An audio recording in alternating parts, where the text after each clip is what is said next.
حکایت ششم، چھٹی حکایت یا چھٹا قصہ۔ شخص از افلاطون پرسید کہ سال ہائے بسیار در جہاز بودی و سفر دریا کر دی۔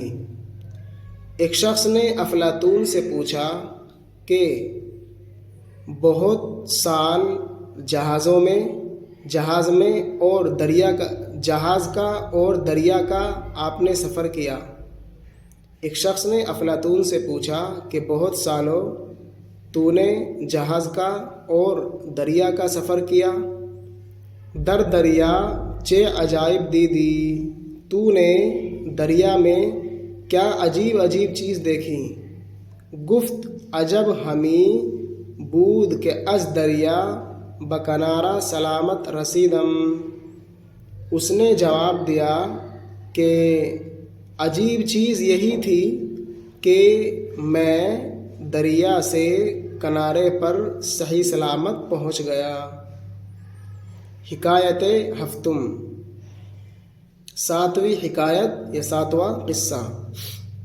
شاعر تونگر راہ مدح کرد، ہیچ نیافت پس ہجو کرد۔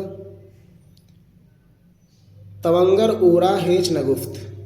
ایک شاعر نے ایک مالدار کی تعریف کی، کچھ نہیں پایا، یعنی کوئی انعام اکرام نہیں ملا۔ پھر برائی بیان کر دی، مالدار نے اس کو کچھ نہ کہا۔ روزے دیگر شاعر بر دروازے او رفت و نشست۔ دوسرے دن شاعر اس کے دروازے پر جا کر بیٹھ گیا مطلب جا کر بیٹھ گیا۔ تونگر گفت اے شاعر مدح کر دی، ہیچ ترا ندادم، مذمت کر دی ہیچ نہ گفتم۔ مالدار نے کہا اے شاعر تو نے تعریف کی، میں نے تجھ کو کچھ نہیں دیا۔ تو نے برائی کی، میں نے کچھ نہ کہا۔ حالا چرا نشستہ، اب کیوں بیٹھا ہے؟ گفت حالا می خواہم کہ اگر بمیری مرثیائے تو ہم بگویم۔